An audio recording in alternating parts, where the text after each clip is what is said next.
Bem-vindas, bem-vindos, bem-vindas. Queria agradecer a presença de todo mundo aqui para a aula inaugural do Instituto de Relações Internacionais da PUC-Rio, nesse segundo semestre de 2025, em nome da direção do Instituto. E queria agradecer principalmente, claro, a presença da nossa ilustre convidada, da professora Karine Silva, para essa aula que tem como título O Transnacionalismo Negro e o Brasil. Será ministrada pela professora Karine de Souza Silva, da Universidade Federal de Santa Catarina. A professora Karine de Souza Silva é professora dos programas de pós-graduação em Direito e Relações Internacionais da Universidade Federal de Santa Catarina, pesquisadora produtividade em pesquisa do CNPq, professora do Instituto Rio Branco no curso de formação de diplomatas, é professora da Cátedra Unesco Antonieta de Barros de Combate ao Racismo, realizou pós-doutorado na Catholic University de Louvain e na Université Libre de Bruxelas, na Bélgica. Doutora em Direito Internacional pela Universidade Federal de Santa Catarina, fez estágio doutoral na Universidade de Sevilha, em Espanha, professora visitante na Universidade Técnica de Moçambique, foi também professora visitante na Middlebury University dos Estados Unidos, na Universidade do Minho, em Portugal, na Universidade de Pisa, na Itália, na Universidade de Valladolid, na Espanha, entre outros. Atuou como assessora do Gabinete de Transição do governo Lula na pasta de Relações Exteriores. É coordenadora e cofundadora da AT de Raça e Antirracismos da Associação Brasileira de Relações Internacionais da ABRE.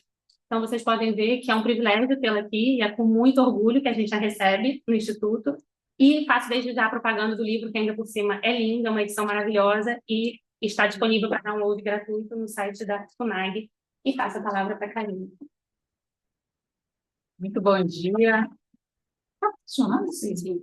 Eu acho que sim, mas ele estava ficando um pouco distante. Então, muito bem, muito bom dia a todas, a todos, a todos. Uma alegria muito grande estar com vocês aqui. Eu tenho partilhado com o pessoal da PUC, com colegas há muitos anos. Então, tenho participado de várias bancas, projetos de colaboração, mas é a primeira vez que eu coloco o meu corpo aqui.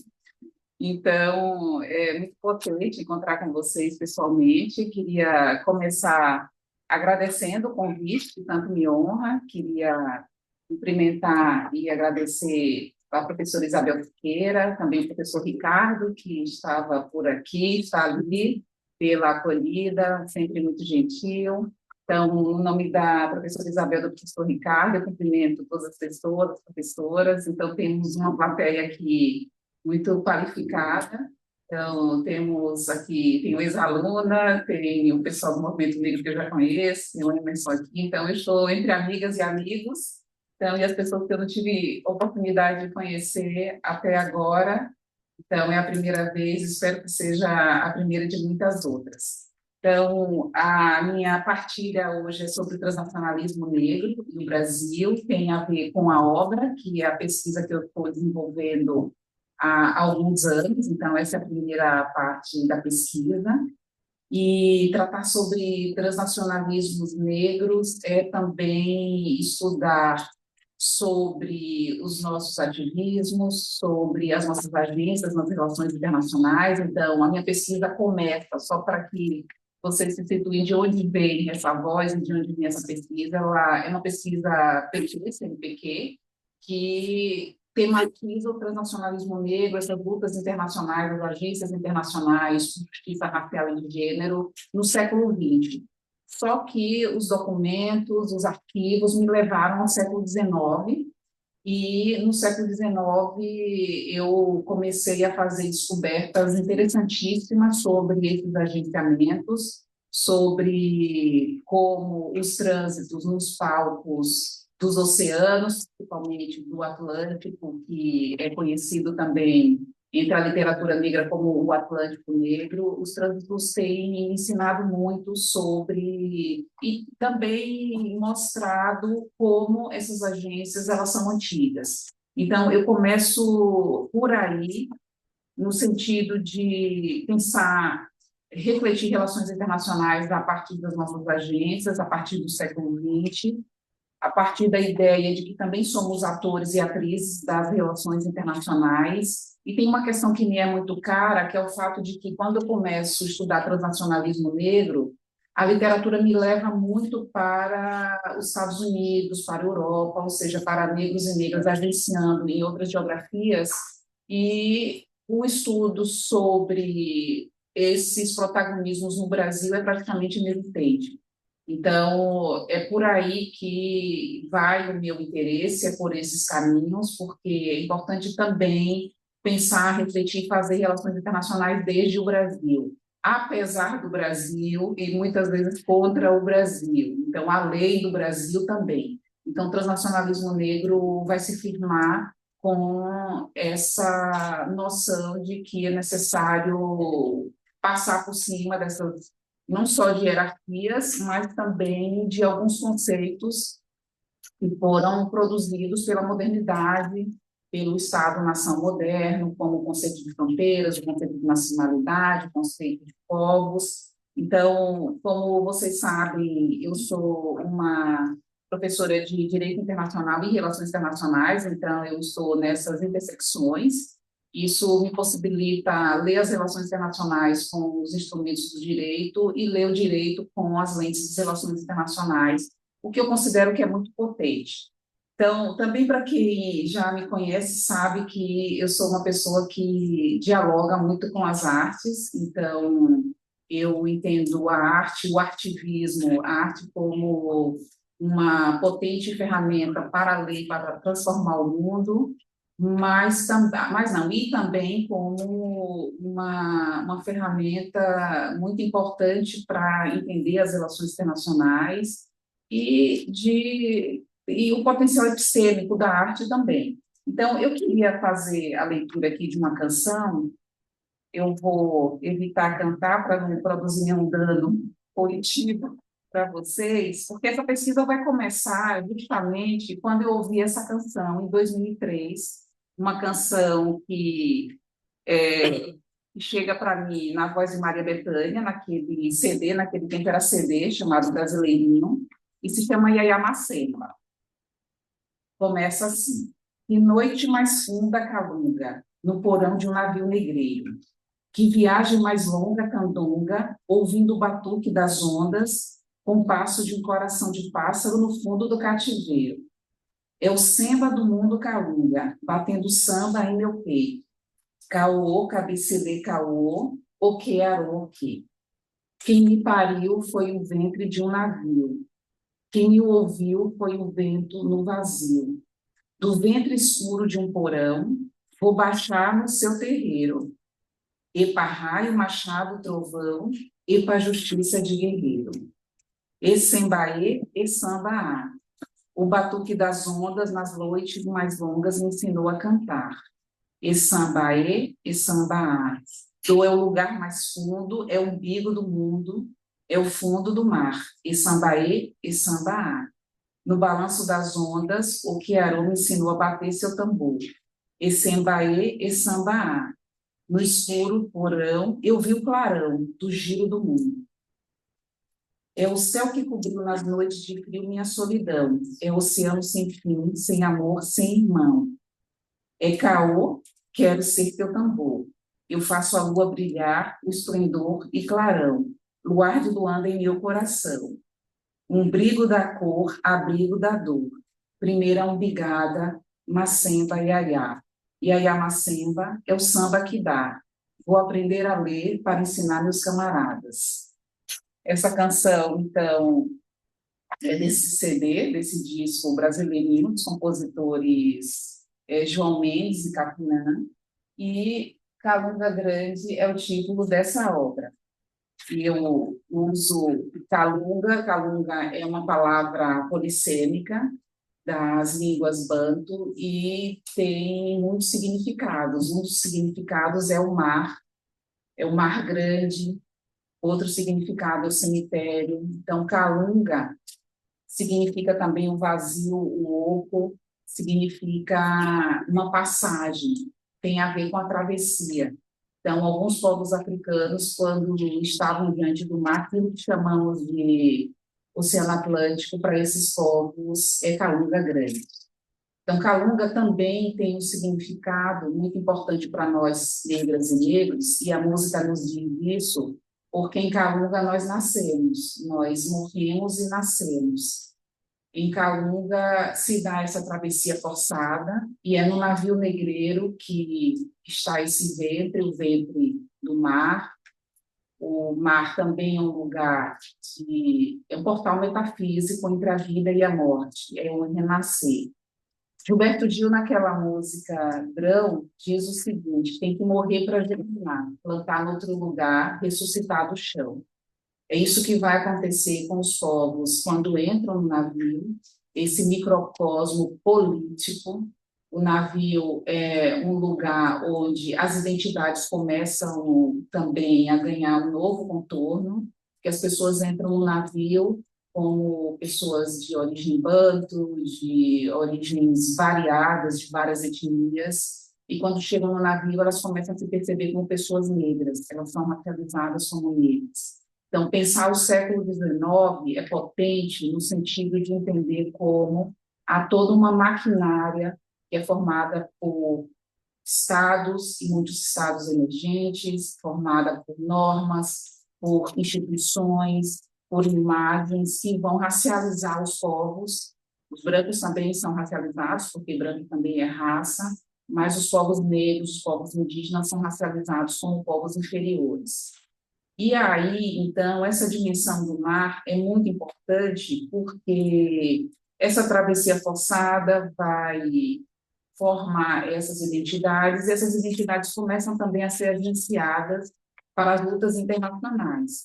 Então, na clausura, nesse ambiente do sequestro, nascem também os malungos. O que é malungo? Malungo também é uma palavra do dicionário de uma das línguas banta e que, de forma dicionarizada, se pode dizer que malungo significa na canoa, no barco. Malungo, então, no Brasil, se transformou em aquele meu amigo com quem eu atravessei o infortúnio. Então, os negros e as negras no Brasil, quando se encontravam, depois da travessia forçada, se chamavam de meu malungo e minha malunga.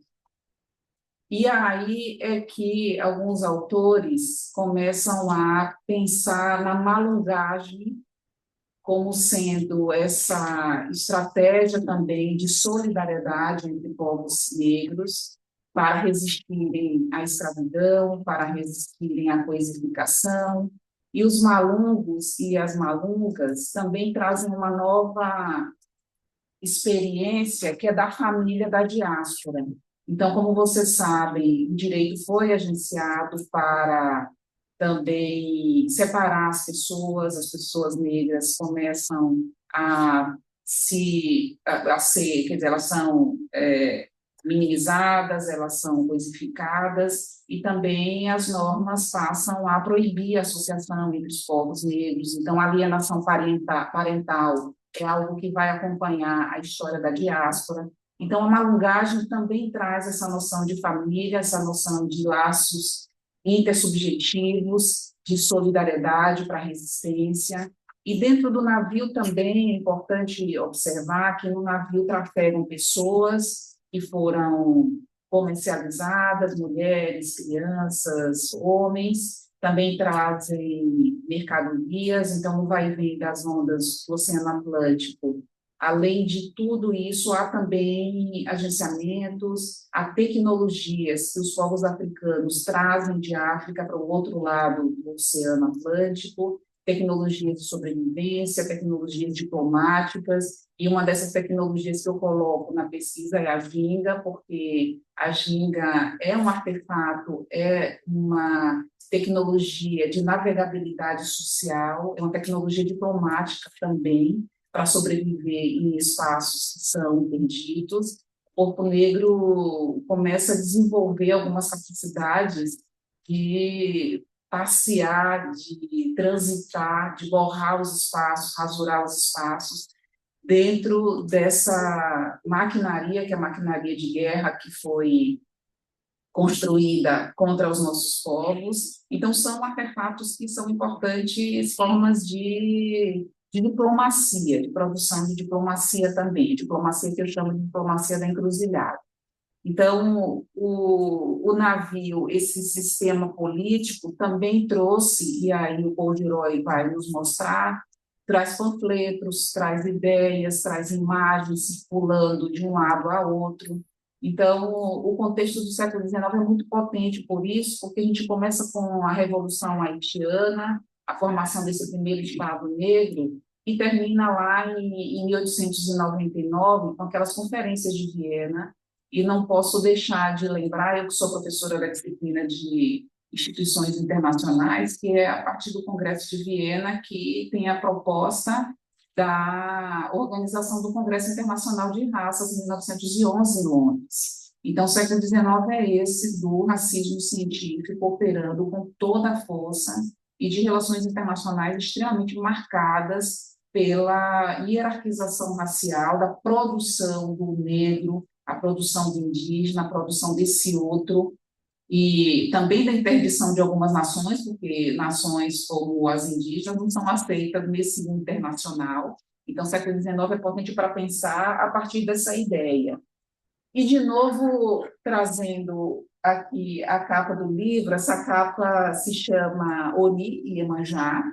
Ela é uma arte de um artista sergipano chamado Breno Loeser, e ela não tinha sido produzida para o livro, e esse artista eu conheço há algum tempo, de suas obras, tenho várias de suas obras em casa, e aí quando eu terminei de escrever o livro, eu comecei a pensar sobre qual a arte que representaria bem, que representaria melhor tudo aquilo que eu estava trazendo.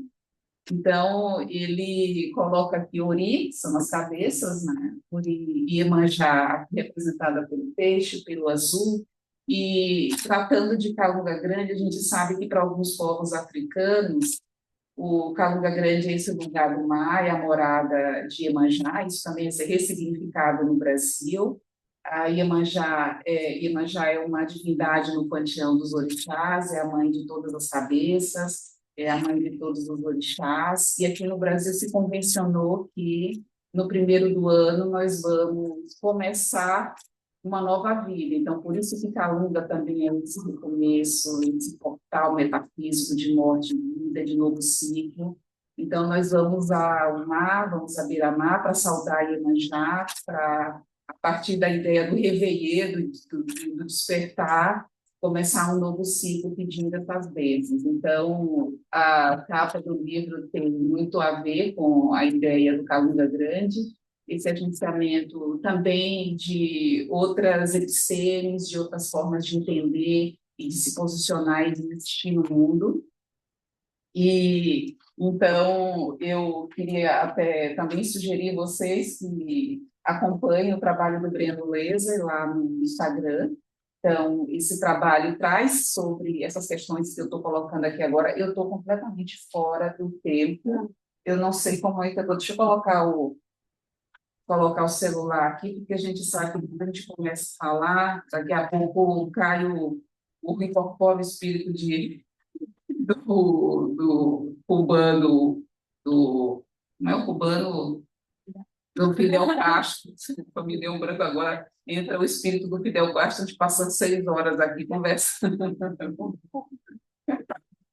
O fundo também. Melhor não. Melhor.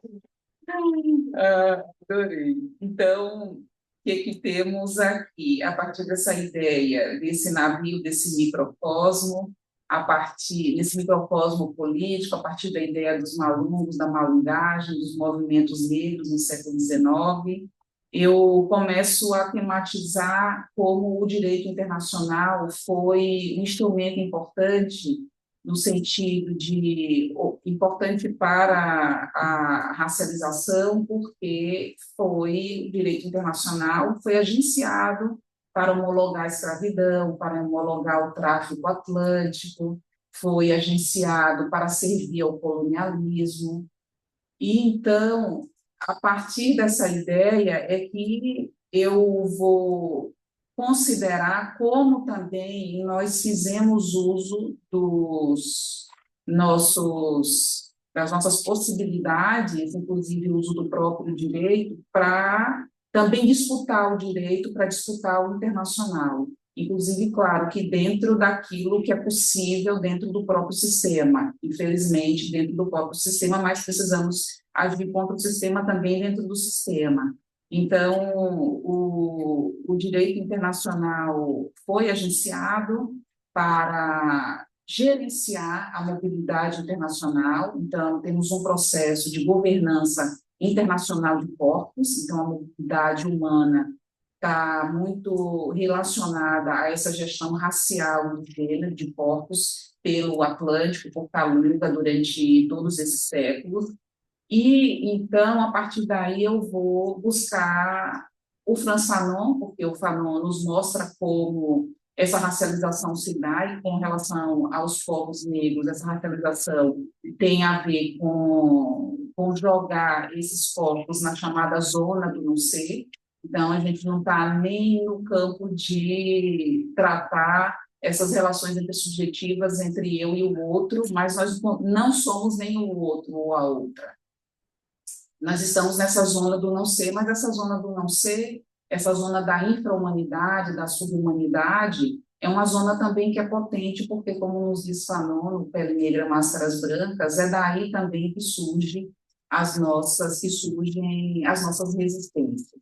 Então, a partir daí é que vamos encontrar instrumentos para lutar contra a objetificação. Então, o transnacionalismo negro nasce no navio. Então, ali, esse microcosmo é extremamente supranacional, ele é transnacional, então negros e negras de várias origens estão ali. E aí eu chego no Haiti, porque a Revolução Haitiana é muito potente, a Haiti, no século XIX, é um protagonista, antagonista das relações internacionais, ou seja, tem esse papel ambivalente, porque para negras e negros, o Haiti passa a ser um lugar que representava os sonhos de viver em liberdade. As informações sobre a Revolução do Haiti chegam muito rapidamente no Brasil e em outros lugares do mundo. Então, nos navios chegavam também informações sobre o que acontecia na ilha, e lá também chegavam informações sobre o que acontecia aqui na nossa região. Então, eu começo a estudar e buscar fontes primárias, e esses arquivos abertos nos revelam vários personagens negras e negros, e é claro que nós vivemos num mundo que é comandado pelo patriarcado, e isso significa que as agências de mulheres negras têm sido ainda mais invisibilizadas. Então, o Haiti se torna um centro da política internacional, uma nação recém-nascida que é asfixiada pelos agentes colonizadores. E, por outro lado, há uma movimentação muito intensa de ativistas, tanto dos Estados Unidos como daqui do Brasil, para o Haiti, para promoverem a revolução. Então, a Revolução Haiti foi manufaturada por muitas mãos, por muitos braços de negros de várias etnias, de negros nascidos em vários lugares, e o que eu estou propondo é essa releitura da colonização a partir do corpo negro, a partir do Haiti, como sendo esse locus de muito poder com relação a reverter essa ideia de subhumanidade, porque quando acontece a negação ontológica das pessoas negras, aí é por isso que nossa tese é de que o tráfico atlântico é uma catástrofe não só ambiental, porque imagine 12 milhões de pessoas chegando no Caribe, chegando aqui, então é uma catástrofe ambiental, é uma catástrofe demográfica, mas, sobretudo, a escravidão e o colonialismo são catástrofes ontológicas, porque, do ponto de vista ontológico, é a negação, a devastação da humanidade das pessoas negras. Então, precisamos entender o colonialismo aí. E aí, o Haiti, enquanto esse ator, que é protagonista, antagonista, tem uma simbologia muito importante, porque quando se opera a negação da subjetividade, ou seja, a negação da ontologia, há também uma negação da subjetividade política. Então, é por isso que, inclusive, nós vimos no século passado as lutas de libertação nacional e essa recusa de aceitar estados africanos enquanto figuras juridicamente sujeitas do direito internacional. Por quê? Porque há uma negação ontológica, e essa negação ontológica significa que essas pessoas não têm capacidade de governar, de autodeterminação, de gerir estados. Então, e aí eu chego nesse estudo dos arquivos numa figura de um brasileiro, de um negro brasileiro, chamado Emiliano Munduruku. Munduruku ou Munduruku. O Emiliano era um negro pernambucano que lutou na Revolução de 1917, comandou o Batalhão de Pardos na Confederação do Equador. E aí, o Clóvis Moura, em Rebelião das Cesaras, me diz que o Emiliano Munduruku divulgou um panfleto, um manifesto, que dizia que aqui, em Pernambuco, no Brasil, teríamos que repetir a Revolução Haitiana, que aqui apenas os negros iriam comandar. Isso em século XIX, a gente está falando sobre o século XIX, e aí, por conta disso, Emiliano Munduruku foi julgado, foi condenado, sentenciado à morte, e ele foge do Brasil. Ele foge do Brasil, qualquer pessoa no Brasil poderia, inclusive a sentença disse, qualquer pessoa que o encontrasse, que poderia matá-lo sem ser julgada, sem ser condenada por conta disso. Então, era um homem que era negro, ele se percebia enquanto negro, ele comandava o batalhão de pardos, e ele, num dia do Entrudo, que era a antiga festa do carnaval, o Emiliano Munduruku veste uma fantasia e foge para os Estados Unidos. Ele evade para os Estados Unidos com a ajuda de um cônsul estadunidense. E aí, quando eu falo sobre a ginga, sobre essa capacidade de performar em vários espaços, o Munduruku também nos ensina muito isso. Só uma nota de rodapé, embora ele tenha se usado essa alcunha de Munduruku, ele não é indígena.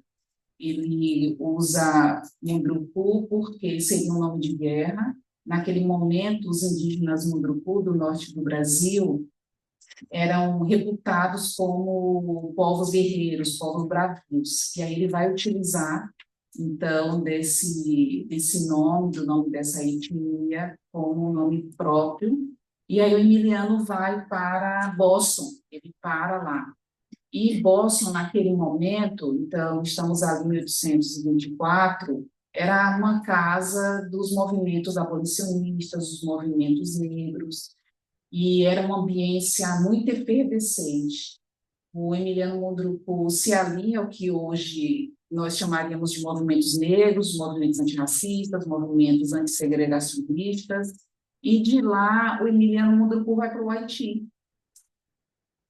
Vejam bem, o Emiliano Munduruku vai para o Haiti, vai lutar na Revolução Haitiana, e nesse momento, pelo menos uns 10.000 estadunidenses negros também vão para o Haiti, porque as normas segregacionistas nos Estados Unidos eram perversas, e também, como eu já tinha comentado, o Haiti se transforma nesse lugar, nesse devir, nesse espaço, nessa temporalidade, nesse tempo, espaço de humanização. Então, ele foi para o Haiti para lutar na Revolução Haitiana, e depois do Haiti, ele foi para a Venezuela. Então, é importante observar, e os achados estão me mostrando, como há um intercâmbio também de lutas. Então, o século XIX vai nos trazer uma topografia de lutas que se coordenam, porque são lutas anticoloniais, as lutas, porque vejam, quando ele vai para a Venezuela, para a Gran Colômbia, ele vai para negociar, para conversar com Simão Bolívar. E vários militantes do movimento da Confederação do Equador também foram para os Estados Unidos, então eu comecei a rastrear uma rota entre Brasil, Filadélfia, Boston, então Brasil, Estados Unidos e Haiti, e essa rota também passa pela Gran Colômbia, passa pela Venezuela, Caracas, então o Mundruku vai para lá, também vai reivindicar o antirracismo no movimento de independências daqui da nossa região. Depois ele volta, e aí, nesse caso, ele já tinha perdido os direitos de nacionalidade, porque a sentença colocou isso, decretou isso, que ele ia perder a nacionalidade brasileira. Ele consegue se naturalizar como venezuelano, muito embora a vida inteira ele diz que se manifestava, se identificava como cidadão pernambucano. Então, e aí ele volta para os Estados Unidos. Ele se casa duas vezes, se casou primeiro com uma negra, se casou com uma mulher negra, depois com outra mulher negra. Ele se casou primeiro com uma descendente de haitiano, uma mulher que era também de movimentos de mulheres contra a escravidão. A família dela era muito reputada em Boston por conta disso. E aí, então, o Emiliano perde essa esposa, ela, Anne, era seu nome, ela morreu num incêndio que aconteceu em Boston, isso aparece nos jornais, então, foi uma pesquisa muito vinculada a fontes primárias, buscando arquivos do Itamaraty também. Então, essa primeira esposa morre e, alguns anos depois, ele se casa com outra mulher, uma mulher negra, que é de Boston, e os dois vão ser protagonistas. Harriet é o nome dessa esposa. Eles vão ser protagonistas de uma situação muito interessante que acontece alguns anos depois do casamento. Os dois estavam fazendo uma viagem de navio, de novo navio, e aí, então, o Emiliano tinha ido um dia antes comprar os ingressos. Ele comprou ingresso para ele, para a esposa, para a filha, Emiliana, de 1 ano, pagou também para o cavalo, a carruagem e as bagagens, e ele comprou os ingressos na classe superior, na cabine, que era a cabine que eram cabines separadas de homens e de mulheres. Ele comprou o ingresso mais caro, a passagem mais cara, porque queria ir nesse lugar onde era mais aquecido. Estamos em novembro de 1832, no inverno.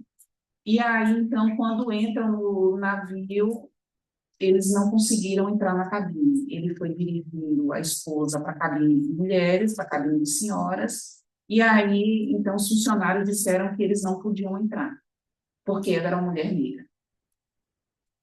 E aí, então, diante disso, começou uma confusão, e dessa confusão, eles foram obrigados a descer do navio, e nesse intervalo aconteceram algumas coisas, e uma delas foi que ele, quando pergunta por que a mulher não pode entrar textualmente, e aí o capitão disse que ela não é uma mulher, ela não é uma senhora. E aí a gente vai pensar em termos de interseccionalidade também, e aí é interessante porque eles são expulsos do navio e durante toda essa circunstância o cavalo se assustou com o vapor do navio, o navio a vapor, o cavalo cai na água, 1832, inverno, novembro, o cavalo cai da água, cai na água. Ou seja, é uma história que podia ser um roteiro de escola de samba, poderia ser um filme, poderia ser um documentário. E aí, então, foi que o Emiliano teve que pagar pessoas para retirarem um cavalo do mar, e eles tiveram... Aliás, todo mundo teve que sair porque tinha uma névoa muito grande e o navio não conseguiu se lançar no oceano. Então, a viagem foi abortada. Então, ele só conseguiu viajar 4 dias depois. E aí, então, o Emiliano disse para o capitão: nos encontramos no tribunal. Em virtude disso, então, Emiliano Mundruku e Harriet impetraram a primeira ação judicial da história dos Estados Unidos contra a segregação dos transportes. A primeira ação judicial na história dos Estados Unidos contra a segregação dos transportes. Quase 200 anos antes de Rosa Parks.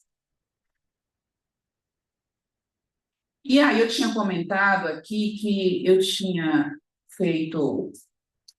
começado a fazer essa pesquisa, e aí, que é uma pesquisa mais ampla, só que quando eu cheguei nos arquivos, eu descobri que eu cheguei à conclusão que eu deveria publicar isso já, por quê? Porque eu tive acesso ao processo, o inteiro teor do processo judicial, que nunca veio para o Brasil. E daí eu providenciei a tradução, então no livro está aqui a tradução desse primeiro processo. E quando eu falo primeiro processo judicial contra a segregação nos Estados Unidos, os arquivos até agora me dizem que é a primeira do mundo. Até agora eu não encontrei em outro lugar do mundo uma ação judicial que fosse relacionada à segregação dos transportes. Então, foi muito difícil, como eu tenho comentado aqui desde o início, porque eu estou trabalhando com fontes primárias, fontes do século XIX. O processo tem uma linguagem do século XIX muito difícil de fazer a leitura, então o inglês, o vernáculo completamente diferente para nós, difícil para nós, manuscrito. Então, me debrucei durante algum tempo sobre esses arquivos e aí eu decidi que seria importante fazer a tradução e publicar primeiramente aqui. Então, a primeira parte da pesquisa é essa, que traz o caso Emiliano contra Parket, que é o capitão do navio, e também com intenção de abrir outros campos de pesquisa, abrir outras agendas de pesquisa, para que outras pesquisadoras e outros pesquisadores também tenham acesso a essas fontes, porque para a gente é muito potente. Então, e aí eu faço análise também dessa ação judicial, em primeiro lugar, pensando a partir das interseccionalidades, porque o Emiliano é o autor da ação, quem sofre em primeiro lugar, em primeiro plano, a opressão racial é a Harriet, mas no processo inteiro não aparece o nome dela, ela não é ouvida, ela não é chamada em momento algum no processo, então aparece sempre no masculino, a partir da figura do Emiliano Munduruku. E também eu vou mostrando que esses trânsitos vão acontecendo durante o século XIX, e também as imagens do Brasil no exterior são imagens que o movimento negro começam a iniciar, o movimento negro dos Estados Unidos, os movimentos negros, como sendo um país de um paraíso racial, então isso é agenciado pelos movimentos negros, porque pessoas como o Munduruku, quando o Munduruku chega lá, ele diz, olha, no Brasil eu consegui ser o comandante do batalhão de pardos e aqui eu não posso nem sentar do lado de uma pessoa branca. Então tem uma noção que ele ainda não tinha no sentido de que o nosso racismo também é tão perverso quanto o racismo dos Estados Unidos, mas o que os arquivos também me mostram é o fato de que essa narrativa da democracia racial já era muito antiga. Então, ela não vai começar ali. Claro, os movimentos negros estão escrevendo sobre isso, sobre que não começa com o Gilberto Freire, mas isso também estava nos documentos de política externa estadunidense, nos documentos de política externa brasileira. Então, os arquivos me mostram também que o primeiro diplomata brasileiro, Cruz Cabungá, que também era da Confederação do Equador, era um homem negro. É o primeiro diplomata brasileiro. Cabungá é levado para os Estados Unidos por conta da Confederação do Equador para negociar nos Estados Unidos ajudas financeiras, armamentistas. Então, esse homem negro depois é nomeado como cônsul na Bolívia.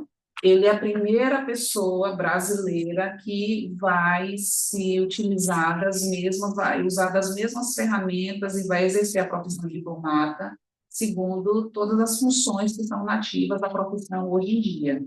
Então, aí, a partir daí, essas histórias, essas narrativas de um representante brasileiro, diplomático nos Estados Unidos, ou também de vários outros negros que conseguem estar presente em alguns cargos de poder no Brasil, essas narrativas chegam.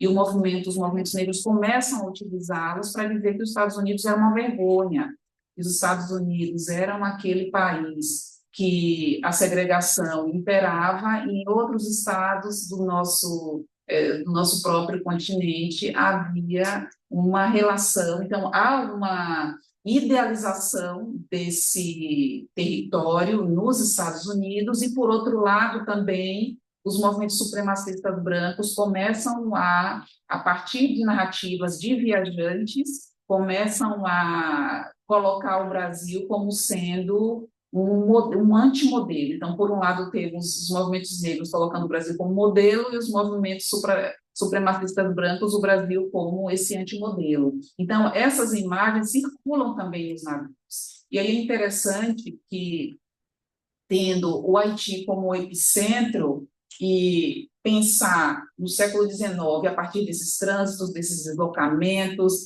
dessas lutas que também são lutas comuns, várias lutas acontecendo ao mesmo tempo, e é também considerar como essas formas de comunicação vão sendo levadas dentro do navio, ou seja, os navios estão levando várias tecnologias, estão levando panfletos, estão levando livros, estão levando artefatos. E aí é interessante porque pouco tempo depois da Revolução Haitiana, havia negros aqui no Rio de Janeiro que estavam usando uma medalha no pescoço com a figura dos heróis da independência do Haiti.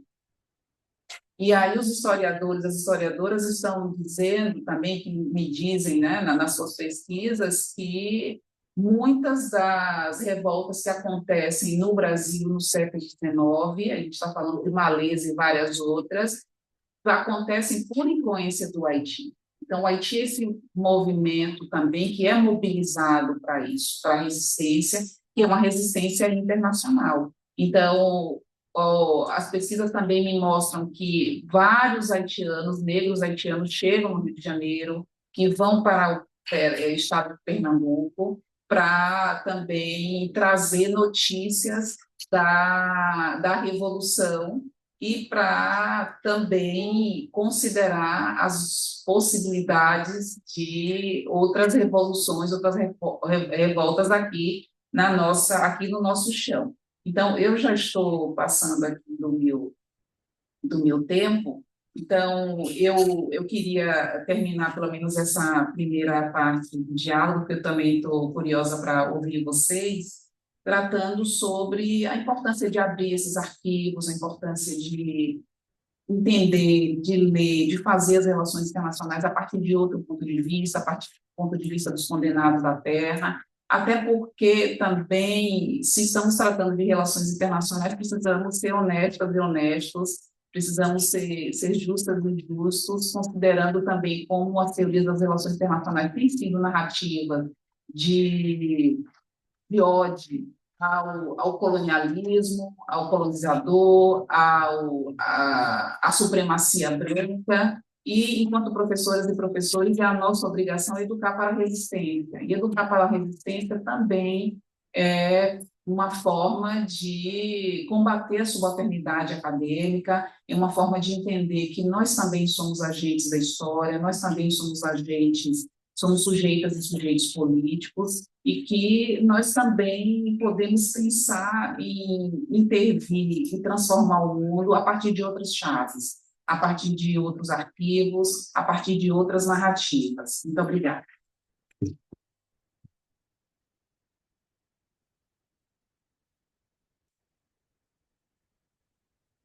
Nós que agradecemos, Karine, por essas palavras, por essa pesquisa tão importante para as relações internacionais e por essa aula tão inspiradora.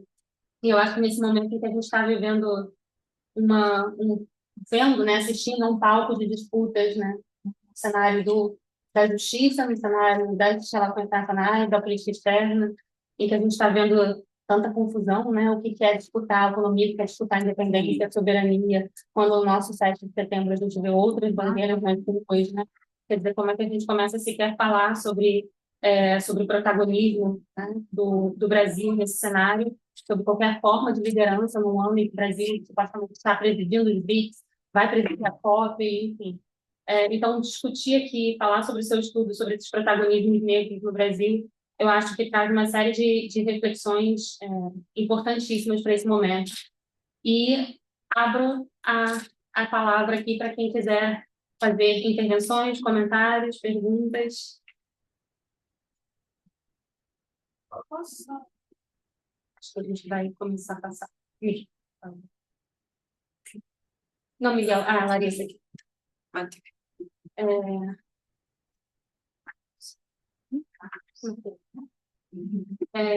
E tinha lá atrás também. Tudo bem? Bom dia. Primeiramente, eu queria agradecer pela sua pergunta. Meu nome é Larissa e eu queria só tirar uma dúvida em relação ao caso, né? Como que acabou esse caso? Eu nunca tinha falar. Uma grande curiosidade. Eu queria saber como foi. Tá bem, Larissa, eu estava esperando. Esperando essa pergunta, porque eu estou viajando muito pelo Brasil para tratar sobre esse livro, e essa pergunta não chega. E eu não falei propositalmente, porque eu não quero dar spoiler. Eu quero estimular vocês a fazerem a leitura do texto. Então, eu vou ficar devendo aqui para vocês ficarem com gostinho de quero mais.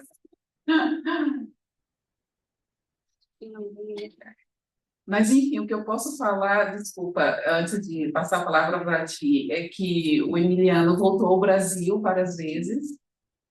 Ele terminou a vida nos Estados Unidos, teve filhos, ficou lá, mas ele esteve aqui.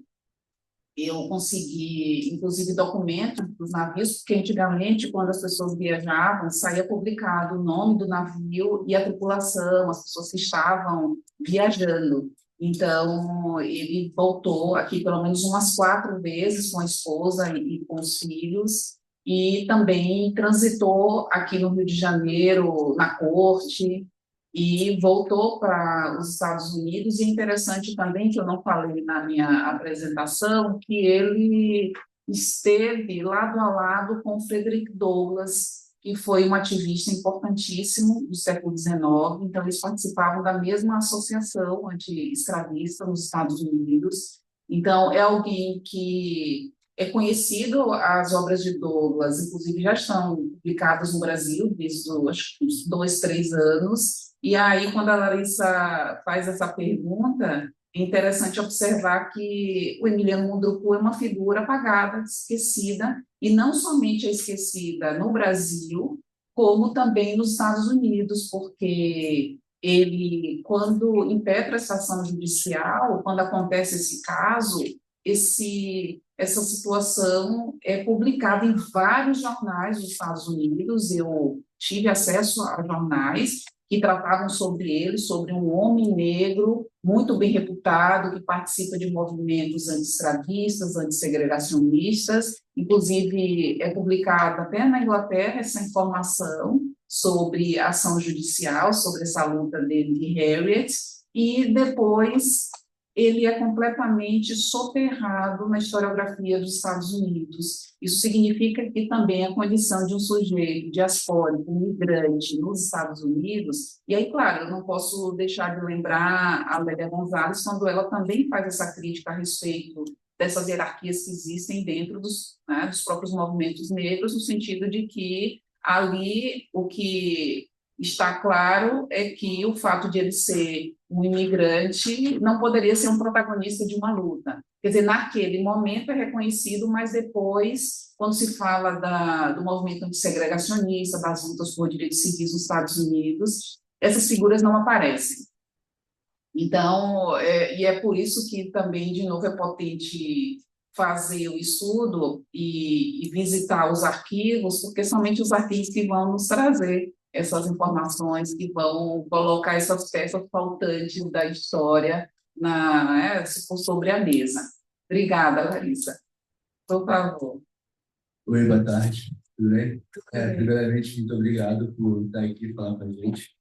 Eu queria lembrar que você estava falando de movimento diaspórico e mencionar que, quem geralmente esteve na vanguarda do movimento negro desde o século XX, eles viam muito essas forças americanas, ativismo americano, mas eu, particularmente, nunca ouvi muito do movimento vindo da África em si, esses movimentos de colaboração internacional, especificamente. Então, eu queria saber se um pouco mais da história deles, assim, se alguma coisa emergiu durante o movimento decolonial, se vocês cooperam uns com os outros, assim. Como é que está o movimento negro dentro da África no momento? Como é teu nome? Dentro. Bento? Isso aí. Bento. Bento sempre houve resistência. Então, a primeira pessoa que é sequestrada, desde a primeira pessoa que é sequestrada em sua casa, no território mãe, há resistência contra a colonização, contra a escravidão, contra o colonialismo. Então, essa constelação, opressão, emancipação, resistência e emancipação é um trinômio que não podemos deixar de considerar nunca quando se trata desse processo de racialização, de humanização desses povos. Então, no continente africano sempre houve resistência, e se formos tratar de maneira mais contemporânea, que é isso que você está colocando aqui, então, temos que lembrar que, por exemplo, movimentos como o panafricanismo reuniu africanas e africanos desde também nascido no berço dos Estados Unidos, mas também em colaboração com africanas e africanos durante todo o século XX. Então, as lutas de libertação nacional acontecem também no século XX, e não somente no terreno, mas também nas instituições internacionais, e aí, nesse sentido, nós sabemos da agência do Amilcar Cabral, de várias lideranças africanas na Organização das Nações Unidas, antes disso, na Liga das Nações também, contra o sistema de tutela, os povos africanos, a partir também, muitas vezes, não somente deles, mas pela colaboração com outros povos, como, por exemplo, haitianos, que poderiam se utilizar do sistema de peticionamento na Liga das Nações. Isso acontece também, muitas vezes, porque como os africanos, muitos povos africanos, muitas nações africanas não eram consideradas como Estado durante aquele período da Liga das Nações, o que eles fazem? Os africanos que estão no continente, eles começam a se aliar com pessoas, com africanos da diáspora. E aí temos, por exemplo, várias ligações com os movimentos negros dos Estados Unidos para que pudessem ser ouvidos naquela plataforma. Então, os movimentos negros, e sempre no plural, a Zélia Gonzalez nos mostram também nesse sentido, sempre tiveram muito atuantes, tanto dentro da academia como também fora da academia. Então, são movimentos que são muito luminosos e que estão relacionados com arte, com cultura, com ciência, estão relacionados a advocacy, várias estratégias de advocacy. Então, falar de movimentos negros, falar dessas interconexões com a África, é claro que nós poderíamos muito mais. Eu estava na Etiópia alguns meses atrás e eu fui convidada para fazer uma palestra pela Unesco, que era sobre aquela coleção de história da África que a Unesco publicou, e que foi traduzida para o português. Foi naquela época que o Haddad era ministro da Educação. Não me lembro quando foi exatamente o ano, mas eu me lembro que o governo brasileiro se empenhou nessa agência, junto com a Unesco e os países intelectuais africanos, que escreveram várias obras, deve ter mais ou menos umas 10 obras, sobre história da África contada a partir dos africanos. E aí, agora, quando eu fui para a Etiópia, era para o lançamento do último volume da coleção, que é sobre a diáspora, porque faltava isso, faltava essa interlocução da diáspora neste projeto, a interlocução da diáspora com as africanos e africanos do continente. E nós conversávamos sobre isso, sobre também a potencialidade de promovermos mais ações de forma coletiva, porque a gente entende que há campo para muito mais, mas na medida do que é possível, e aí eu falo há campo para muito mais porque vocês que estão aqui em Relações Internacionais, vocês veem que os intercâmbios acadêmicos, eles são feitos para a Europa, para os Estados Unidos, então a gente tinha aquele edital de Dias Nascimento, alguns anos atrás, que era de cooperação do Brasil com a África, então hoje não temos, hoje temos outro edital, o Abdias Nascimento, que vocês também aqui são proponentes, então é necessário haver um comprometimento maior, principalmente em termos de Estado, para financiar esses encontros, mas existem também a partir de outras vias, a partir de outros canais. Então, é importante pontuar isso, que as resistências sempre existiram, que existem vários projetos no decorrer de muitos anos, e aí, se vocês forem ver, por exemplo, eu tô organizando aqui as ideias enquanto eu estou falando, e se vocês verem os movimentos negros no Brasil, a partir da Lélia Gonzalez, do Abdias Nascimento. Lélia Gonzalez e Abdias Nascimento foram para a África várias vezes. E não somente foram, como também se associaram às lutas contra a invasão da Namíbia. Então, durante o apartheid, há uma interlocução tão importante entre os movimentos negros africanos e de outras regiões do mundo, que sabemos que há uma transnacionalização dessa agenda, e isso faz com que também o apartheid seja derrubado. Então, há muitos trânsitos, há muitos deslocamentos e há muita interlocução também acontecendo. Obrigada pela pergunta. Obrigada, Karine. Tem aqui na frente, Matheus, por favor. A Valéria, tem o Alexandre. Aqui também, por favor, acho que a Valéria primeiro.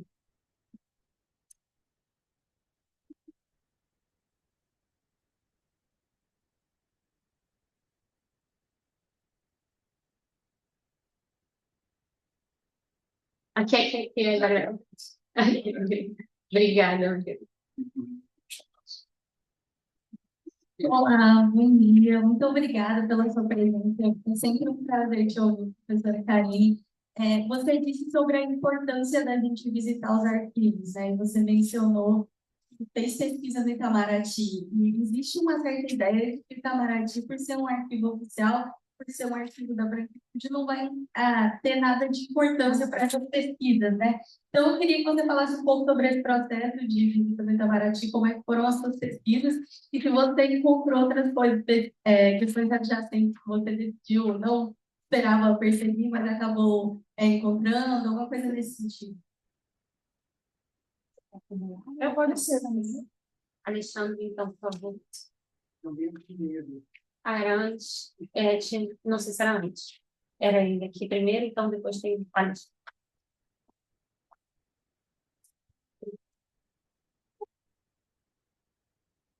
Obrigado, bom dia a todos. Meu nome é Emerson Caetano, sou mestrado em Direito aqui na PUC, mas sou formado em Relações Internacionais pela UERJ. Conheci a professora Karine em Genebra e ela foi muito importante nessa tomada de decisão de migrar do GRI para o Direito. Aí eu estou pesquisando também Sistema Internacional de Direitos Humanos e reparações dentro desse sistema internacional. E, assim, é muito importante essa pesquisa, professora, parabéns, é muito bom ter você aqui em casa. Assim como você me inspirou lá naquela delegação brasileira no Fórum Internacional para Afrodescendentes, eu espero que você conheça mais pessoas de ajuda aqui. E eu acho que eu gostei muito de alguns conceitos que você trabalha, mas com certeza o que mais me chamou a atenção foi a história do Munduruku, que eu conhecia pelo livro do Marcos Queiroz, que você faz uma pequena citação, mas também não conhecia a fundo, né, o que era o transnacionalismo que ele participou, que movimentou, então, muito obrigado por isso também. Mas o que eu queria trazer aqui para essa discussão e para esses conceitos que você traz no livro é uma conversa com o trato racial, de Charles Miller, que eu tenho lido agora recentemente, tem impactado bastante na minha pesquisa. e basicamente ele fala que o contrato social da branquitude, né, o contrato social da forma como a gente conhece da academia da sociologia brasileira, ele tem dentro dele o racismo, né? Ele é intrínseco ao racismo. E é por isso que a gente, nas relações internacionais, a gente se esquece que, por exemplo, na Foreign Affairs, uma das primeiras revistas de relações internacionais, e a mais famosa da área, ela tratava de assuntos raciais. A gente se esquece também que um dos maiores motes, né, para a criação de organizações internacionais foi justamente questões raciais como conflitos, como impedimentos para a gente chegar aí na determinada paz mundial. Então, eu queria que a senhora falasse um pouquinho de como esses conceitos te ajudaram a construir os seus próprios conceitos como diplomacia equilibrada, né, que também me chamou bastante atenção, e do internacionalismo livre. Obrigado. Seria o Alexandre, mas Alexandre, você se importa se a gente aproveitar que está aqui do lado? Bom, obrigado aí pelo espaço. Bom dia, meu nome é Thiago, eu sou pesquisador da FUNAG. Então, para mim foi eu sou pesquisador da FUNAG, edito o livro, mas a edição do livro não passou pelo meu setor, né? Então foi uma agradabilíssima surpresa quando chegou, desde a capa, né, do Breno até o tema. E hoje esse evento também é uma agradável surpresa para nós, para mim em particular, justamente porque eu vinha buscando contato com a professora Karine. A gente dialogou, né, por alto assim, mas a gente ainda não tinha tido oportunidade, então agradeço multiplamente assim, pelo espaço. E sobre o livro, assim, justamente assim, quando ele chegou para a gente aqui no Rio, né, no nosso setor aqui no Rio, causou assim um impacto imediato, justamente porque a gente aqui no Rio cedia o arquivo histórico do Itamaraty, né? Então tem muita gente, não, porque eu sou um pouco no setor, mas estamos justamente buscando esse espaço, essas possibilidades de pesquisa, né? E aí o senhor livro assim, acho que ao mesmo tempo dá uma curiosidade de ler tudo de uma vez, até para saber o resultado do que acontece, mas ao mesmo tempo uma necessidade de ler bastante, porque justamente ela vai colocando assim pontos, temas, conceitos e aí a minha pergunta vai já direcionando justamente nesse sentido, né? Eu percebi assim uma mescla entre o rigor científico, né, o rigor acadêmico, obviamente, compromisso com as citações, os conceitos, a bibliografia, a documentação, né? Mas, ao mesmo tempo, uma liberdade na escrita, né? E uma perspectiva um pouco ensaística, se eu posso dizer assim, né? E você vai também jogando assim, conceitos e ideias que não necessariamente estavam, né, ali adstritos àquele momento, aquele período, mas você toma essa liberdade, né, de trabalhar justamente com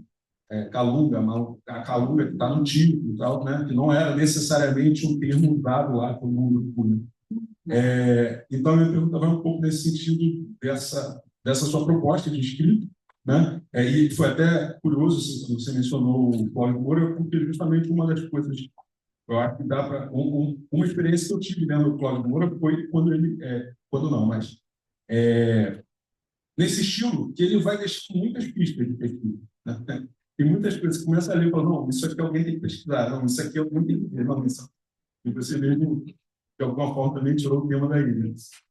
E no seu livro, eu acho que também vale como dica de convite de leitura, né? Eu acho que também tem isso, assim, tem temas, tem sugestões, tem conceitos que você fala, não, alguém tem que explorar mais isso e tal. E aí eu, de alguma forma, me corrigir se eu estiver errado, mas a questão não está certa aqui. A questão eu vejo isso um pouco como esse método estaísmo, como mais uma liberdade assim, na escrita, mas a minha pergunta é sobre a sua proposta nessa perspectiva de apresentar, né? E aí, o outro ponto mais pontual ainda também é sobre esse conceito de transnacionalismo negro, que você traz no título, e aí eu não cheguei ainda nessa parte, então, quando vocês explicam mais o termo, mas perguntar, né, se é um conceito que você está apresentando, se com quem você está...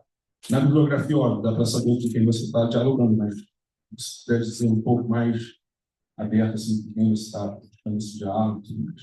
Obrigado.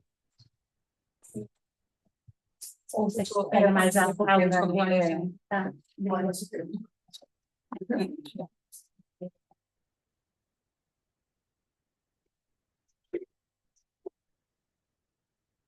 Pergunta aberta para você responder.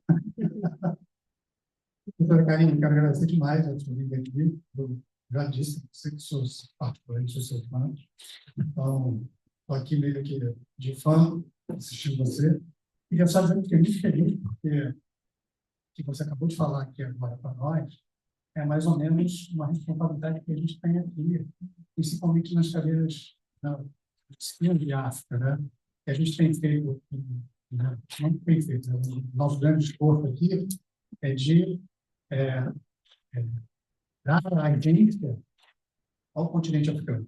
Porque falar do continente africano dentro de relações internacionais também é uma narrativa cultural. Olhar sobre o continente africano, olhar para o mundo que foi criado quando as relações internacionais surgiram, olhar para o continente africano como um não lugar também, né? Um lugar que era ocupado pelas potências coloniais quando as relações internacionais surgiram formalmente no período de guerra. Aí tem a questão de que o Du Bois já vinha falando sobre relações internacionais antes, né? Mas isso que você falou sobre a gente dar a agência de novo é um esforço que a gente faz, compromissos com o Instituto de Relações Internacionais há muito tempo. Eu, pelo menos, esse ano, faz 20 anos, eu estou dando aula de África e a gente sempre faz esse esforço aqui, que é trazer autores do continente africano para dialogarem, falar sobre racismo institucional e como a disciplina começou a olhar para o continente africano e desfazendo esses estereótipos. Seu texto é um texto que já te falei, usa junto com o William, usa junto com um autor da Nigéria chamado Akinwode Fasaki, que também fala sobre o lugar da África nas relações internacionais, né? Seu texto, esse silêncio todo ensurdece, né? E para mim é um texto muito importante de reflexão. E a gente sempre tem feito esse resgate aos autores de história geral da África, para que a gente ouça os africanos dando a sua contribuição, o seu olhar sobre momentos históricos em que a gente só tem, né, o olhar da branquitude europeia sobre esses momentos históricos do continente africano, e que é uma responsabilidade também muito grande para mim, pessoalmente, que sou um professor branco, de normativo, dando aula de África aqui no Instituto de Relações Internacionais. Então, estou muito feliz, porque tudo que você acabou de falar agora são caminhos que a gente vem percorrendo juntos, nesse sentido, né?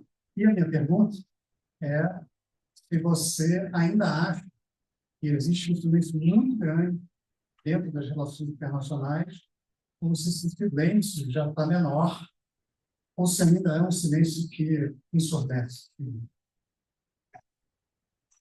Obrigada, perguntas excelentes. Obrigada, Tiago, por perguntas aqui. Obrigada, Emerson, também. Valéria, mais uma vez. E o Alexandre. Perguntas muito boas, instigantes, importantes. Então, começando aqui pelo fim, pelo Alexandre. Eu fico muito contente de chegar aqui nessa casa. Como eu já tinha comentado, eu tenho colaborado com várias professoras, professores aqui já há alguns anos, também conhecendo pesquisa de estudantes, participando de bancas. Então, eu tenho visto esse movimento aqui na PUC, que é um movimento muito importante para o campo de relações internacionais e, independente de qualquer coisa, pensando em termos de geopolítica do conhecimento, geopolítica do saber, vocês estão no centro. Rio de Janeiro e São Paulo ainda é o centro de relações internacionais, então a gente sabe que Brasília é um lugar, mas Rio de Janeiro, São Paulo e a PUC tem essa liderança no sentido de produção de teorias críticas, de pensamento crítico, de multiplicação. Entretanto, eu entendo que o silêncio ainda se faz presente. Esse silêncio que a Lélia Gonzalez diria que é um silêncio ensurdecedor se faz presente no sentido de dizer que, primeiro, estamos tratando sobre estruturas de poder. E são estruturas de poder que estão presentes há 4 séculos, 3, 4 séculos. Então, dificilmente vamos derrubá-las em uma década. Então, estamos tratando sobre essas temáticas de raça e de gênero de maneira muito mais contundente nas nossas universidades nos últimos 5 anos. Isso, claro, que sempre na década de 60 tem movimentos feministas, tem movimentos antirracistas, mas de maneira mais aberta, assim, uma aula inaugural sobre raça e antirracismo a gente tem visto nos últimos 5 anos. Então, e ainda por outro lado, eu tenho observado muito os editais de mestrado, seleção de mestrado e doutorado no Brasil. Os editais de seleção de mestrado no Brasil são um show do patriarcado branco. E aí eu fico me perguntando sobre pluralidade epistêmica, porque é compromisso das instituições sobre pluralidade de pensamento, isso sem falar sobre questões de gênero e de raça. Então, nos editais, a gente nota que há uma barreira já, e quando os editais são publicados, a gente está vendo qual é a cara desses programas de pós-graduação. Então, ou seja, a gente ainda tem muita luta, tem muito chão para percorrer, porque ainda, apesar daquilo que o Emerson já trouxe, que vocês, o próprio professor também, Alexandre, já comentou, que as relações internacionais, quando são disciplinarizadas, elas não são a partir daquilo que é esse primeiro debate chamado realismo-idealismo. Então, ou seja, esses são debates que existem, mas não só esse. Então, os debates marxistas já existiam ali, estavam, se você for ver, Rosa Luxemburgo está tratando sobre a questão do imperialismo ali naquele momento. Então, se você for observar, então, essa primeira revista de Relações Internacionais, uma revista que está tratando sobre administração colonial, se você for observar também, os encontros da Associação Internacional de Ciência Política tematizavam isso. E por que no Brasil a gente tem ainda esse cacoete, essa mania de repetir aquilo, repetir como se fôssemos testemunhas ocasionais de um discurso que é produzido para nos subalternizar? Por que não pode falar sobre raça como sendo esse primeiro debate de relações internacionais que é? Então, as escolas americanas, estadunidenses, desculpa, escolas estadunidenses, inclusive, já estão escrevendo, já escreveram sobre isso. Então, existem debates quando as relações internacionais são finalizadas. Então, e esses debates não aparecem nos editais de seleção de mestrado e doutorado. E aí eu creio que existirá silêncio, e aí eu só penso em termos de imbricação de sistema de poder. Então, a implicação dos sistemas de poder do capitalismo, do racismo e do patriarcado. Então, esse silêncio continuará existindo até que nossos cursos de graduação e de pós-graduação coloquem disciplinas obrigatórias sobre o racismo sistêmico, porque se o racismo patriarcado sistêmico junto com o capitalismo, porque são sistemas que informam uns aos outros, um ao outro. Então, porque se eu só tenho disciplinas que são optativas para tratarem do racismo sistêmico, do patriarcado sistêmico, eu estou entendendo que racismo e patriarcado são laterais, são epifenomenais na produção do conhecimento. Então, se não são estruturais no currículo, eles também não deveriam ser, não seriam estruturais na nossa sociedade. Então, eu entendo que a gente precisa de uma agência muito séria, muito comprometida, no sentido de criar disciplinas estruturantes, e aí eu estou falando também que é nossa bandeira na área temática de raça, na área temática de raça e antirracismo nas relações internacionais, é a nossa bandeira de também discutir as DCN. As DCN, inclusive, já dizem ali que o conhecimento, que essas questões relacionadas aos direitos humanos, a de racismo, precisam ser transversalizadas. Então, transversalizadas, que é isso que eu estou entendendo que muitos professores e professoras já estão fazendo. Só que a gente não tem só que transversalizar, precisa tratar de eixo estruturante, mostrando como o capitalismo, e aí vem esses conceitos, como o capitalismo racial, do Cedric Robson. A Silvia Federici também nos mostra muito como o capitalismo, o patriarcado e o racismo são estruturantes. Então, pensar em relações internacionais sem ser a partir desses marcadores, ou melhor, não é nem marcador do sistema de opressão, nos deixa com um gap aí, com um vazio, que é um vazio cognitivo. E aí, até pensando também, já dialogando com outras perguntas, até quando o Emerson traz o tema da reparação, nós precisamos seriamente tratar sobre reparação. Isso também é política de reparação. E aí, quando você trata sobre a agência de africanas e africanos, elas sempre foram agenciadores, sempre foram protagonistas da própria história, sempre foram protagonistas da própria história. O que acontece é que esse pensamento, que é um pensamento que desqualifica, que não reconhece a subjetividade política, porque aquilo que eu estava comentando, a negação da subjetividade dessas pessoas significa a negação da subjetividade, né, individual, significa a negação da subjetividade política, e a negação da subjetividade epistêmica, cognitiva, porque se eu vou para uma faculdade, eu olho os planos de ensino e não tem autores negras e negros, eu estou negando a subjetividade epistêmica. O que eu estou dizendo para minhas alunas ou para os meus alunos? Que as pessoas negras não pensam, que as pessoas indígenas não pensam, que não produzem saber. E a produção de saber, então, só vem de uma fonte. E aí, tratar sobre raça e de racismo nas relações internacionais de maneira estruturante também nos convoca a trazer o pensamento dos povos que foram racializados como amarelos. Então, a gente estuda no Brasil relações internacionais e os povos que são os racializados como amarelos só aparecem na bibliografia de disciplina de China, sobre BRICS. Por que a gente não estuda também as teorias que são produzidas do outro lado do mundo? Então, assim, o mundo parece que é tão pequeno para as pessoas que trabalham com relações internacionais que deveria ser esse mundão, que deveria ser esse mundão. E daí a gente pensa como a gente perde, Então, e também de estar falando a partir de um país que é um país periférico.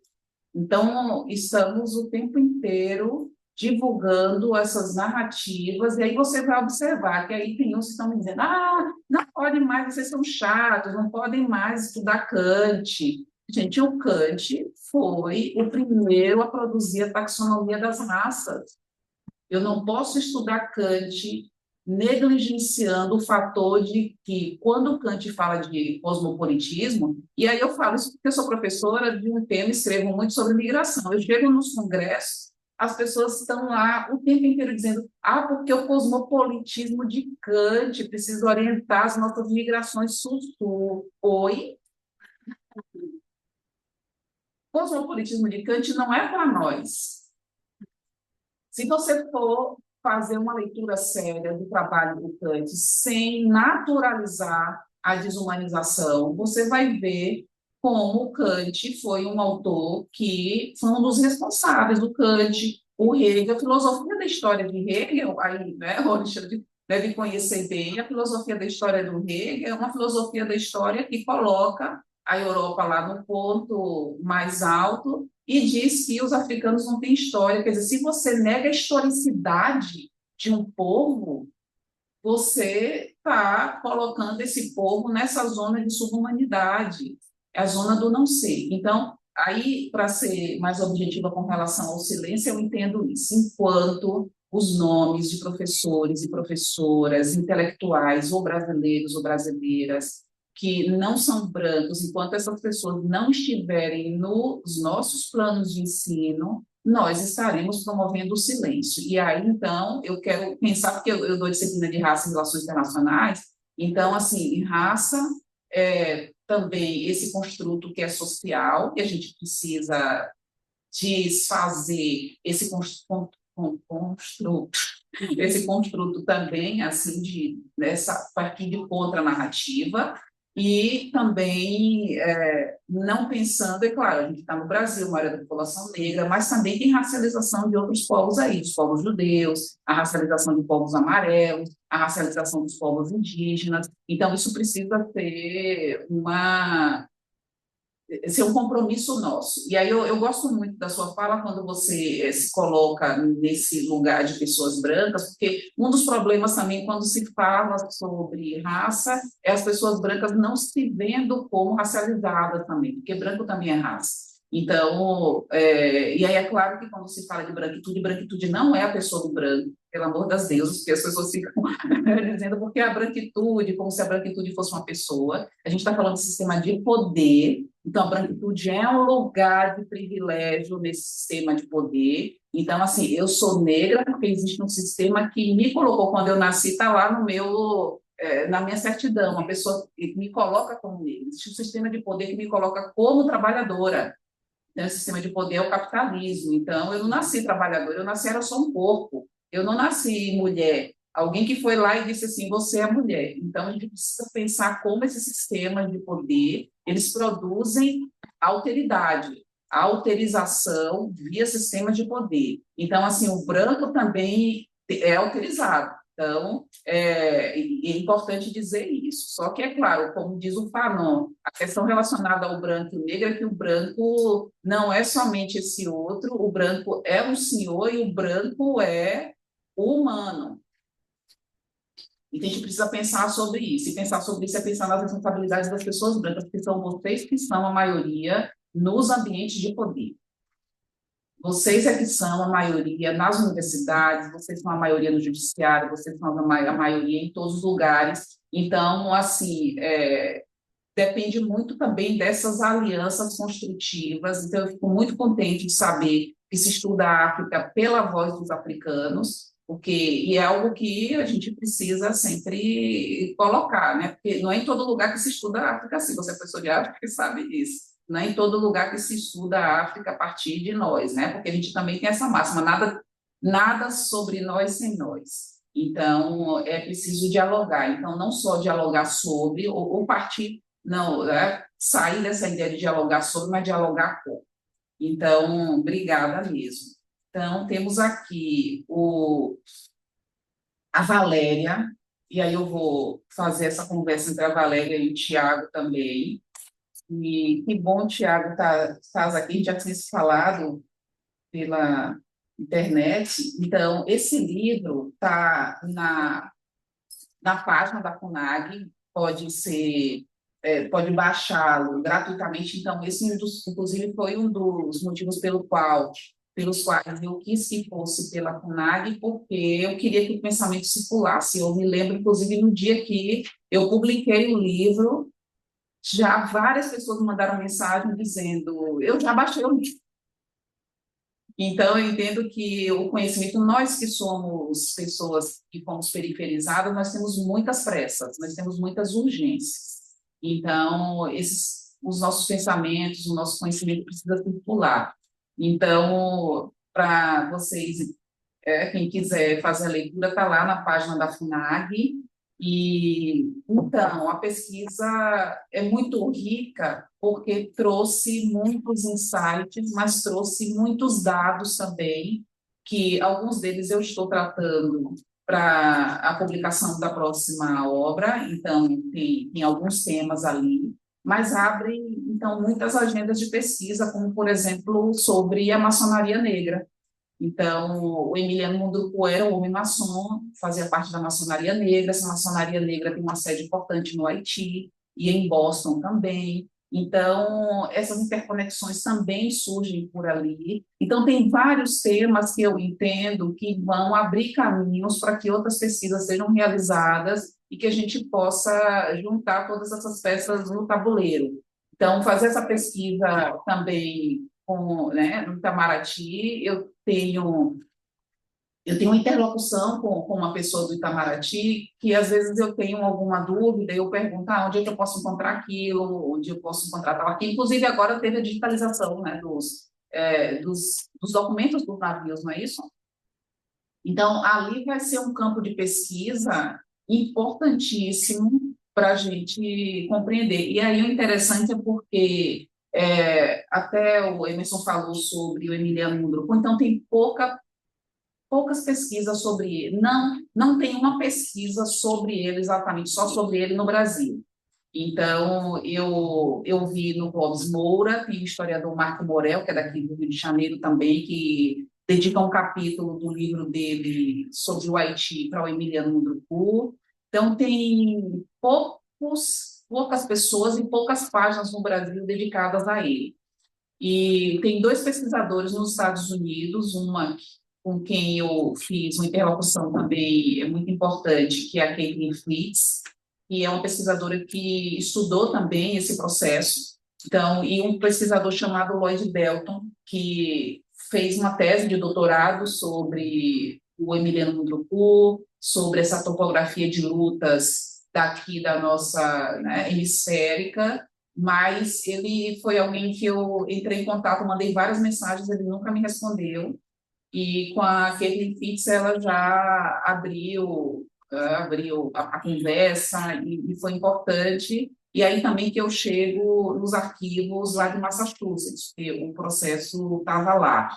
Então, que também é muito desafiador, até já falando com vocês, pesquisar sobre esses temas, é desafiador porque a gente precisa voltar para o passado, mas é desafiador também, Tiago, no sentido de que eu precisei andar, eu precisei transitar por outras áreas do conhecimento que não são as minhas, principalmente o campo da história. E eu sei que eu vou cometer, eu sei que eu já cometi algumas gafes, no sentido de que, por exemplo, eu sou uma mulher do século XXI. Então, eu tenho à minha mão conceitos que no século XIX não existiam. Então, para algumas historiadoras, possa ser uma gafe eu falar aqui sobre branquitude, falar sobre contrato racial, sobre conceitos quilombismo, sobre conceitos que nascem no século XX. Mas eu também entendo que o meu saber é situado, então a gente parte desse pressuposto que o nosso saber é situado, que o nosso saber é engajado, que o nosso saber tem a ver com as nossas andanças, as nossas experiências. Então, eu não conseguiria fazer um trabalho sem ser a Karine que eu sou hoje, e o fato também de eu ser uma pessoa que estou na academia, mas também estou fora dela, então não é só a academia que me define, e eu também entendo que o nosso mundo, a partir da Denise Ferreira da Silva, o nosso mundo é um mundo implicado.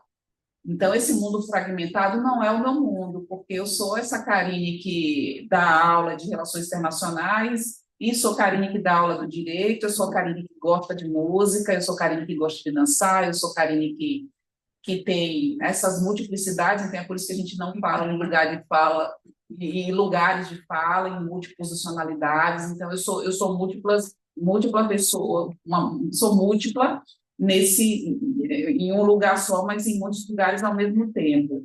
Então, eu não consigo pensar nesse mundo fragmentado, nessa ciência fragmentada, porque a ciência não é fragmentada. Então, essa ideia de, inclusive, disciplinarização, né, que fala de disciplina, de produção de disciplina, isso é uma ideia que é extremamente colonial. Então, não se pode estudar história sem estudar filosofia, não se pode estudar sociologia sem pensar em relações internacionais, sem pensar em geografia. Então, eu entendo que a gente precisa avançar nesse sentido e colocar essas ciências todas em diálogo, que, na verdade, elas sempre foram conectadas. Então, eu sei que também existe uma ousadia, esses dias até um aluno me perguntou também sobre isso, um aluno negro, ele disse, professora, você está abrindo esses caminhos. Eu disse, com ponta de lança, né, abrindo o caminho, mas, assim, para algumas pessoas vai ser uma ousadia trazer essa ideia de Calunga Grande, falar sobre Iemanjá aqui, porque como se a existência espiritual das pessoas não fosse implicada naquilo que ela produz, naquilo que ela sente. Então, vai todo mundo lá saudar Iemanjá em 1º de janeiro, mas quando chega aqui na academia, elas se saem, parecem que estão vivendo um mundo que é completamente desconectado com a realidade delas próprias. Então, eu estou, de maneira ousada, colocando, vocês sabem que eu, até o Alexandre já falou, eu tenho um diálogo muito forte com artes, então eu estou pensando, eu estou ouvindo música, mas eu estou pensando também sobre essas questões. E eu entendo também que a arte é uma forma de produzir conhecimento, é uma forma de produzir ciência. E aí, no final de semana, eu estava em Porto Alegre, fui para o show do Gilberto Gil, e na sexta-feira, o Gilberto Gil ganhou o título de doutor honoris causa pela Universidade Federal do Rio Grande do Sul. Então, eu achei isso muito importante, isso muito potente. Então, quando eu trago o Gilberto Gil para a sala de aula, é também considerando isso, o que o Gilberto Gil impactou a minha vida, o que impactou a vida de vocês, e o que a poesia também é importante, tanto para a nossa capacidade de transformação do mundo, mas é uma forma também de eu sentir que a academia pode ser um refúgio.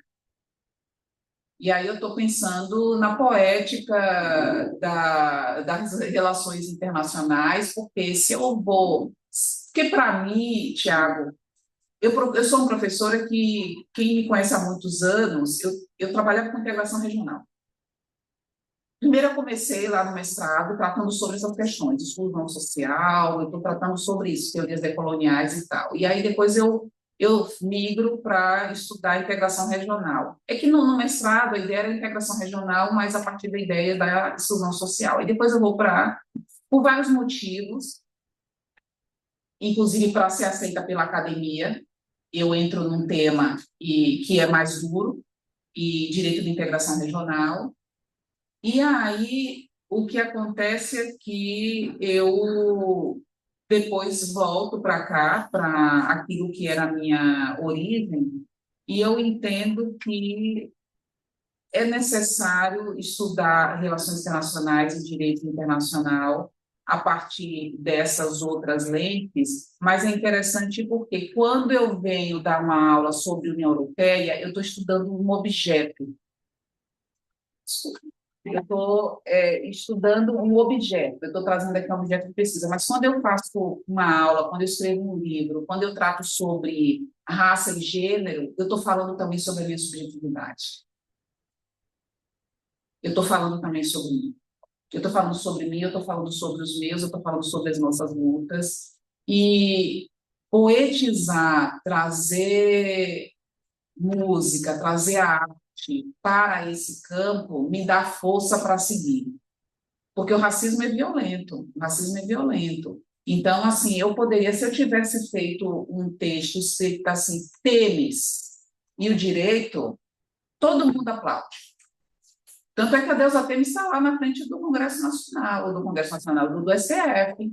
Agora, se eu coloco Xangô, Ogum, não é ciência. Mas Temes é. Então, a gente passou anos e séculos fazendo de maneira seletiva aquilo que é, né, fazendo uma ciência seletiva, dizendo isso é ciência, aquilo não é ciência. Então, assim, por que Calunga não é? Por que Calunga não é ciência? Por que Iemanjá não é ciência e Temes? Então, eu entendo a partir dessa perspectiva, e eu também fiquei um pouco apreensiva com a avaliação, esperando a avaliação da FUNAG, porque eu disse, vamos ver o que a FUNAG vai dizer, vamos ver o que os diplomatas vão dizer.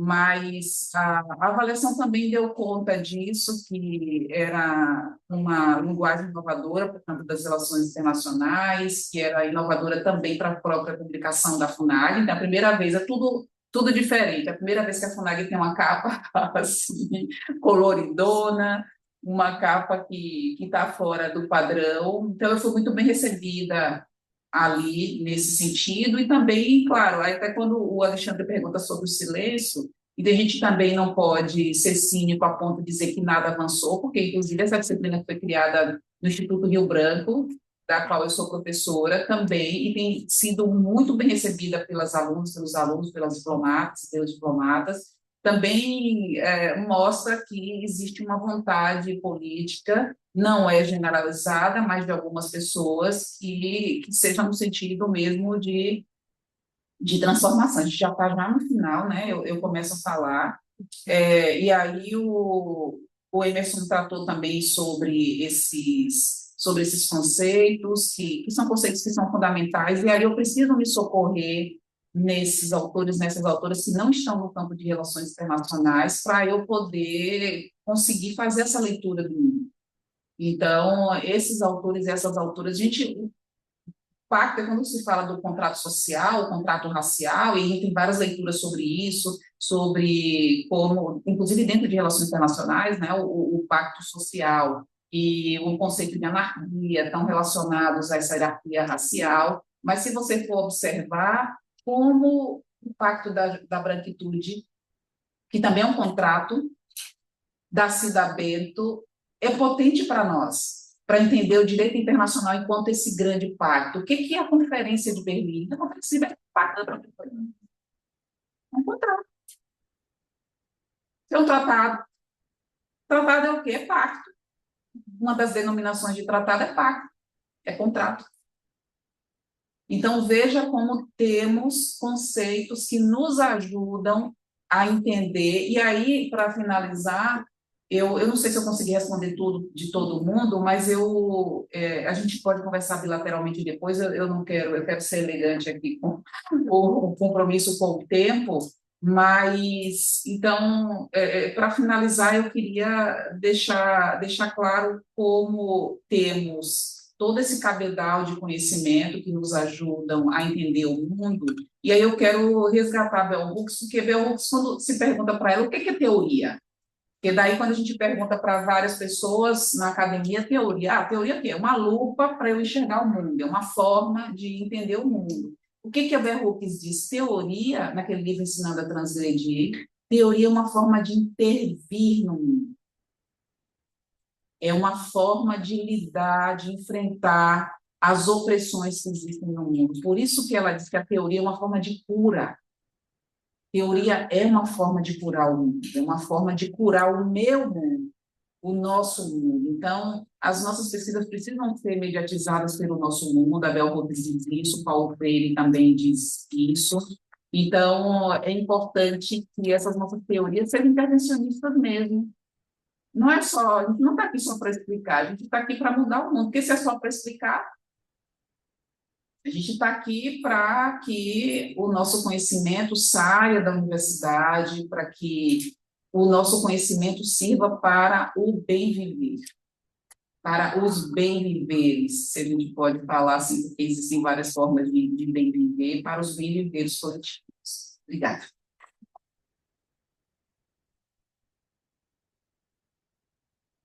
Agradecemos mais uma vez, Karine, e que seja a primeira de muitas outras conversas. Parabéns mais uma vez pela pesquisa. Obrigada mais uma vez pela presença de todo mundo aqui.